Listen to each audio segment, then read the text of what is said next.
we will see delta S is state function. क्या बोल रही हूँ मैं? I'm saying जब भी हम एंट्रोपी की इंपॉर्टेंट प्रॉपर्टीज के बारे में स्टडी करते हैं, फर्स्ट पॉइंट है the change in entropy is a state function. I hope आप लोगों को अभी भी याद हो जो ऑफलाइन क्लासेस में पढ़ा था.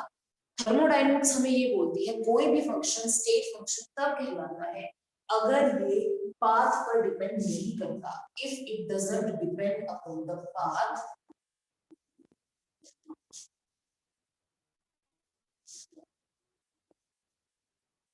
through which reaction is proceeding.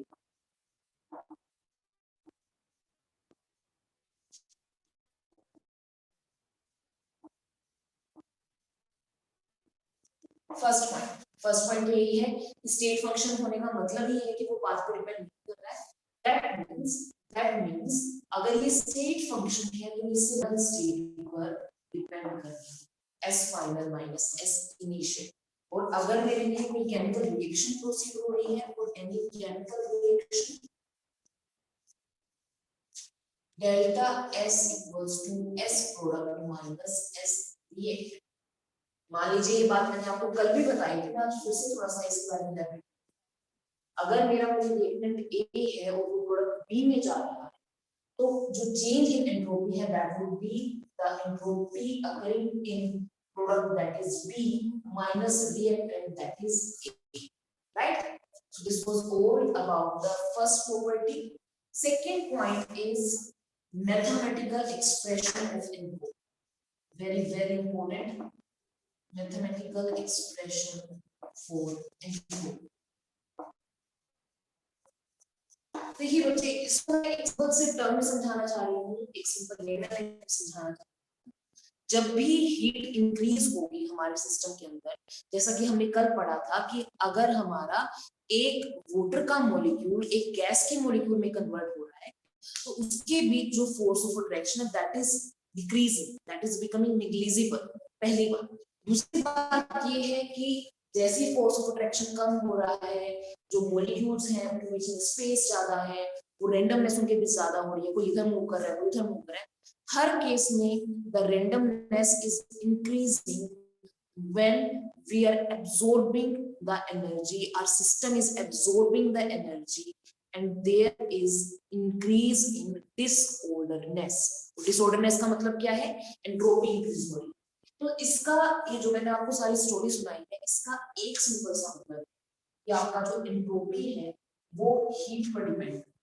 ठीक है. और अगर मैं इसको थोड़ा और प्रिसाइज करके बोलूं तो मैं बोलूंगी कि हमारा जो एंट्रोपी है it depends upon heat upon temperature. Delta S equals to delta Q upon T. Delta Q क्या है आपका? Change in heat. ये बात तो समझाने की जरूरत नहीं है कि जब हम अपनी प्रोसेस को, जब हम अपने सिस्टम को हीट प्रोवाइड कर रहे हैं, molecules will get the kinetic energy, and due to getting the kinetic energy, absorbing this energy, they will start moving faster. They will start moving faster. And the randomness would increase. Fast increase होने का मतलब क्या है? उनके बीच में randomness increase हो रही है, right? So delta S equals to delta Q upon T. इसके अलावा आपको ये भी पता है कि हमारा जो Q है, जो कि हीट है, अगर हीट एब्जॉर्ब हो रही है by the system it is positive. अगर हीट रिलीज हो रही है by the system it is negative. ये बात हमने पहले से पढ़ी. इसके अलावा मैं इसमें एक छोटी सी बात और ऐड करना चाहूंगी कि कई बार अपने क्वेश्चंस के अकॉर्डिंग हम हीट को एंथैल्पी से रिप्लेस करते हैं. कोई बड़ी बात नहीं है जी, क्योंकि हमें पता है कि हमारी जो एंथैल्पी है उसका मतलब ही हीट. हमने जो अपने लास्ट 2-3 ऑनलाइन क्लासेस को स्टडी किया था उसमें हमने यही स्टडी किया. जो हीट है, जो एंथैल्पी है, सॉरी, ये बेसिकली एक केमिकल टर्म है किसके लिए? एंथैल्पी सॉरी हीट चेंज के लिए. अगर मेरी कोई रिएक्शन प्रोसीड हो रही है उसमें कितना हीट एब्जॉर्ब हो रहा है या रिलीज हो रहा है उसको मैं एंथैल्पी बनाऊं। बिल्कुल सही बात है। तो ये डिपेंड करता है, अगर आपको क्वेश्चन के अंदर डेल्टा एच दिया है that means delta Q he confuse होने की जरूरत नहीं, ये बोलना चाहिए। ठीक है जी, तो ये था हमारा मैथमेटिकल एक्सप्रेशन। इसके अलावा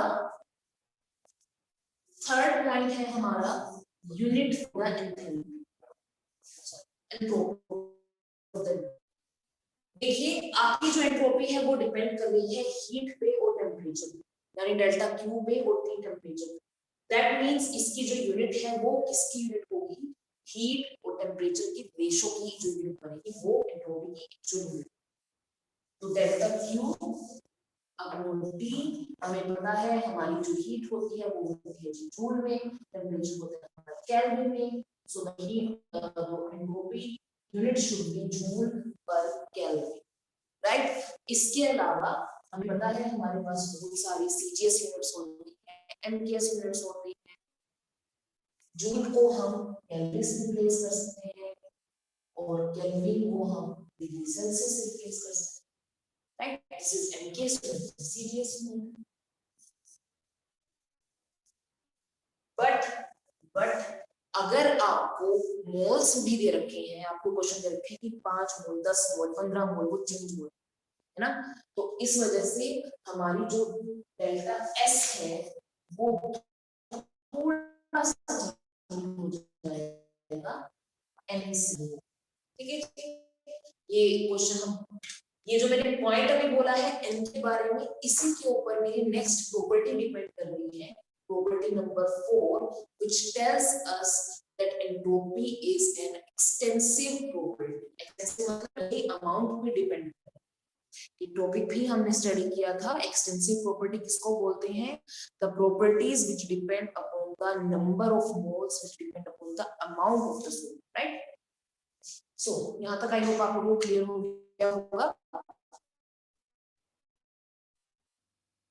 and I hope you have also written down, note down कर लिया होगा आपने, और you have to take note what I want to do. Next we are moving to the next topic which is the fourth property, that is जो मैंने अभी आपको बोला है कि जो एंट्रोपी है वो नंबर ऑफ मोल्स पर भी डिपेंड कर रही है, वो अमाउंट पर भी डिपेंड कर रही है। तो number 4 is entropy is an extensive property. और एक्सटेंसिव प्रॉपर्टी के बारे में आप लोगों को बहुत अच्छे से पता है, the property which depend upon the amount, depend upon the amount. ठीक है जी, अब जो मैंने आपको अभी समझाने की कोशिश की है ये 2-3 प्रॉपर्टीज, इन्हीं के बेस पे न्यूमेरिकल है आपका जो हम स्टडी करेंगे। कल हम लोगों ने page number I think it was 147,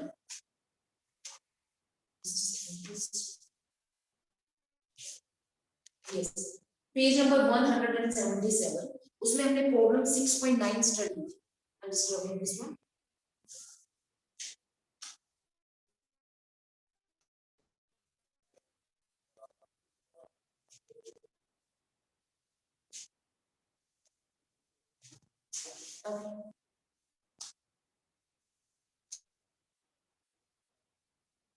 example 6.9, कल हमने 6.9 का पार्ट नंबर 1 और पार्ट नंबर 4 स्टडी किया था, एंड 4 पार्ट 3 भी सेम एग्जैक्टली जैसा है तो आप कर लोगे।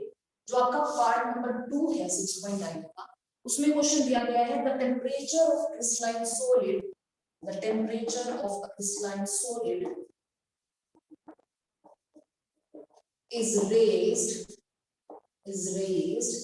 from 0 Kelvin to 103 Kelvin, यानी हमारा जो टेम्परेचर है वो इंक्रीज कर दिया गया है।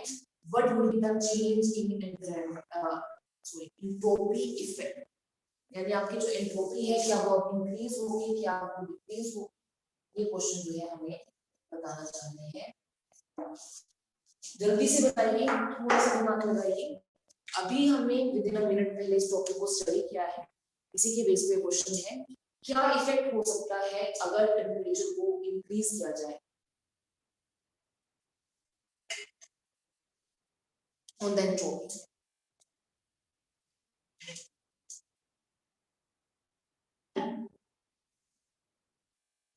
Well, in my opinion, जब हम टेम्परेचर को इंक्रीज करते हैं, इस लाइन सॉलिड का रेज करते हैं 0 केल्विन से 115 केल्विन तक, इन माय केस जो मैंने अभी आपको बताया था, जैसे ही टेम्परेचर इंक्रीज होगा, मतलब मॉलिक्यूल की काइनेटिक एनर्जी इंक्रीज होगी, मतलब रेंडमनेस इंक्रीज होगी,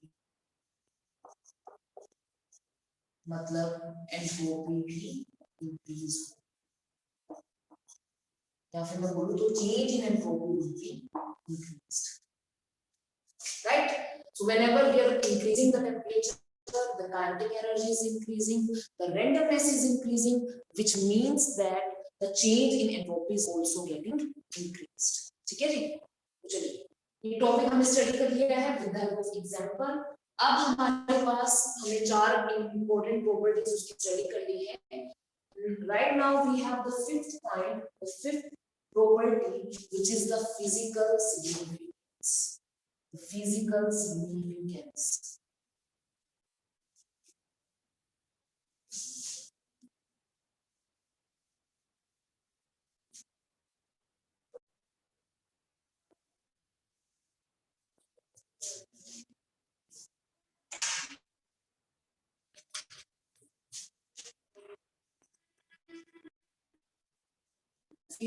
Physical significance of entropy.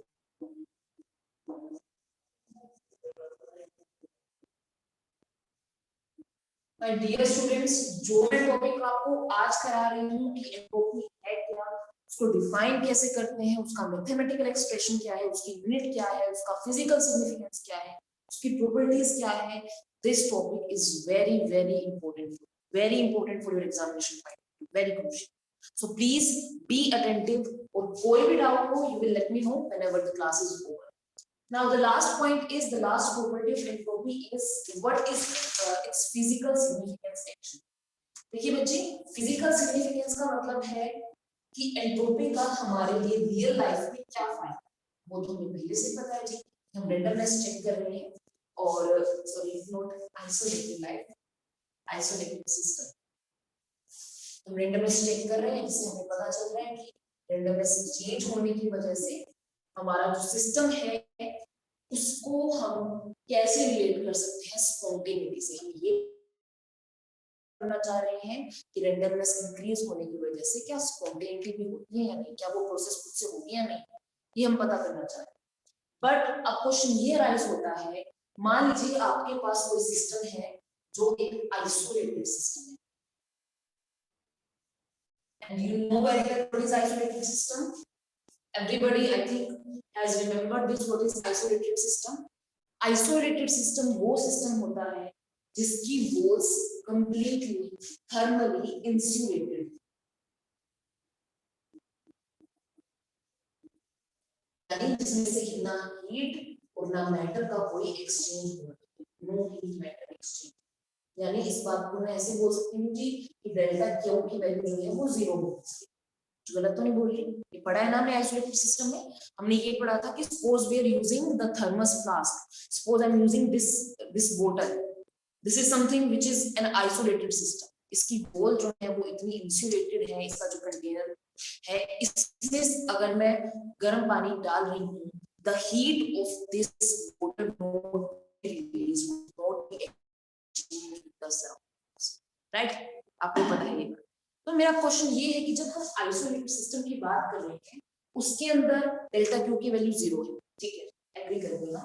यहाँ पे सपोज मैंने ये जो अलग अलग बीकर थे, इन दोनों को मैंने एक पाइप से कनेक्ट कर रखा है, और उस पाइप के ऊपर मैंने एक वॉल्व लगा रखी है, वॉल्व समझ में आ रहा है आपको? यानी उन दोनों को बंद कर रखा है, स्विच कर रखा है, ताकि इसके मॉलिक्यूल उस मॉलिक्यूल तक ना जाए, ठीक है जी? मान लीजिए आपके पास जो मॉलिक्यूल्स है ए के, मान लीजिए जो आपका कंटेनर ए है,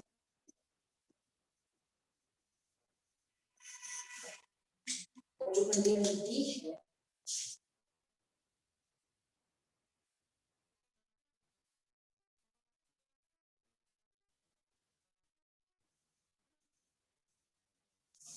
ठीक है।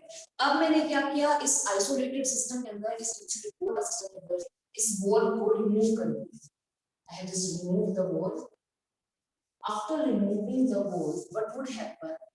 मुझे बताने की जरूरत नहीं है, कुछ में समझदार है कि जैसे ही मैंने वॉल रिमूव किया, जो गैसियस मॉलिक्यूल्स है फटाफट से मॉलिक्यूल्स की दूसरी तरफ मूव करना स्टार्ट कर दिया। यानी ए और बी के जो मॉलिक्यूल हैं वो अब मिक्स हो गए। तो मान लीजिए ए के मॉलिक्यूल है और ये बी के मॉलिक्यूल है, ये कहीं ना कहीं पर आपस में मिक्स हो गए। तो क्वेश्चन ये राइज होता है, क्या इस केस के लिए हमारा जो सिस्टम है जिसके अंदर वो रिमूव करने के बाद गैसेस चेंज हो रही है, इंक्रीज हो रहा है, क्या इस सिस्टम से इस सिस्टम तक जाने में रैंडमनेस के ऊपर कोई इफेक्ट पड़ रहा है, डिसऑर्गेनाइजेशन के ऊपर इफेक्ट पड़ रहा है? बिल्कुल पड़ रहा है जी। हमें पता है कि ये दोनों ऑर्गेनाइज्ड वे में थे, ये दोनों स्पेसिफाइड लिमिट के अंदर प्रेजेंट थे, ए और बी दोनों अलग अलग थे। जैसे हमने getting mixing together, randomness increase हो रही है वॉल को हटाने की वजह से, रैंडमनेस इंक्रीज हो रही है, डिसऑर्गेनाइजेशन हो रही है, क्योंकि अब दोनों को सेपरेट करना थोड़ा मुश्किल है क्योंकि ए और बी दोनों साथ साथ मिक्स हो रहे हैं। ठीक है जी। अब क्वेश्चन ये राइज होता है, जब हमने ये बोल दिया कि डेल्टा क्यू हमारा 0 के इक्वल है और हमें पता है डेल्टा एस हमारा होता है डेल्टा क्यू अपॉन टी। अगर डेल्टा क्यू 0 है तो क्या डेल्टा एस भी 0 होगा? The answer is no. Delta S 0 नहीं होगा। क्यों नहीं होगा? क्योंकि हमें साफ साफ दिख रहा है कि रैंडमनेस इंक्रीज हो रही है, रैंडमनेस इंक्रीज हो रही है, ऑर्गेनाइजेशन हो रही है। यानी इस कंडीशन में आइसोलेटेड सिस्टम में एंट्रोपी के ऊपर कोई इफेक्ट नहीं पड़ता, कोई मतलब नहीं होता है। इसकी वजह से डेल्टा एस 0 नहीं है, बेशक हीट एक्सचेंज हो रही हो, हीट एक्सचेंज नहीं हो रही हो, you do not care. In the system, system को सराउंडिंग से कोई भी फर्क नहीं पड़ रहा है। इसी वजह से इसके केस में डेल्टा एस है भी ग्रेटर देन 0 भी है और प्रोसेस भी है। Am I clear or not? ये पॉइंट मैं आपको समझाने की कोशिश कर रही थी कि ये बेनिफिट है हमारा आइसोलेटेड सिस्टम के लिए कि बेशक हम उसमें हीट के साथ, तो हीट कह लूं या एंथैल्पी को कह लूं, उसकी हेल्प से हम अपनी स्पॉन्टेनिटी को एक्सप्लेन नहीं कर पा रहे हैं, उसमें हमें प्रॉब्लम हो रही है कि डेल्टा क्यू 0 है, बट स्टिल एंट्रोपी को हम फिजिकली देख कर बता सकते हैं कि प्रोसेस हमारी स्पॉन्टेनियस है। ऑलराइट, चलिए अब मूव करते हैं अपने नेक्स्ट टॉपिक पे, which is non isolated system. The second point is non isolated system.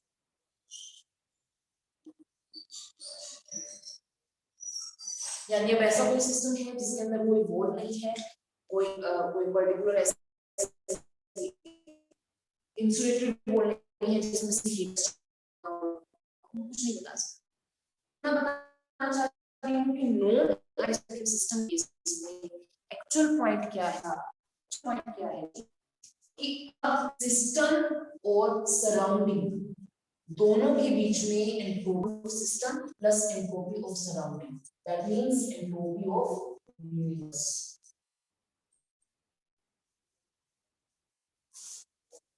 यानी अब हम सिर्फ सिस्टम को लेके नहीं चलेंगे, हमें सराउंडिंग को भी साथ में ऐड करना पड़ेगा और हमें अपनी टोटल एंट्रोपी चेक पड़ेगी जो यूनिवर्स की। That means delta S system plus delta S surrounding equals to delta S universe। और ये बात मैं आपको क्या बोलना चाह रही हूँ कि delta S universe is always greater than 0। delta S system plus delta S surrounding is always greater than 0। बहुत ही इम्पोर्टेंट बात, बहुत ही क्रूशियल बात जो हमने पढ़ी है, क्योंकि मैंने आपको ये बात कई बार बोला है बच्चे कि यूनिवर्स के केस में एंट्रोपी हमेशा चेंज हो रही है। अगर मैं आपको बोलूं कि ये जो रूम है जहां पे आप लोग बैठ के स्टडी कर रहे हो, फॉर एग्जांपल, आपने उसको अपने अकॉर्डिंग ऑर्गेनाइज कर लिया, आपने उसको अपने अकॉर्डिंग सजा के रखा है, बट इससे बाहर क्या हो रहा है, इसकी सराउंडिंग में क्या हो रहा है, आप उससे कोई उसको चेंज नहीं कर सकते या वो के हाथ में नहीं। ठीक है, 4/7 चेंज हो रही है, इंक्रीज हो रही है, हर टाइम यूनिवर्स में कुछ ना कुछ नया बन रहा है, कुछ ना कुछ नया। इस बात को प्लीज समझने की कोशिश कीजिए कि सिस्टम की वजह से पूरे के पूरे यूनिवर्स की एंट्रोपी पर कोई इफेक्ट नहीं पड़ेगा, कोई भी इफेक्ट नहीं पड़ेगा। मान लो अगर आप ये बोलो कि आपका जो सिस्टम है वो आपका नॉन स्पॉन्टेनियस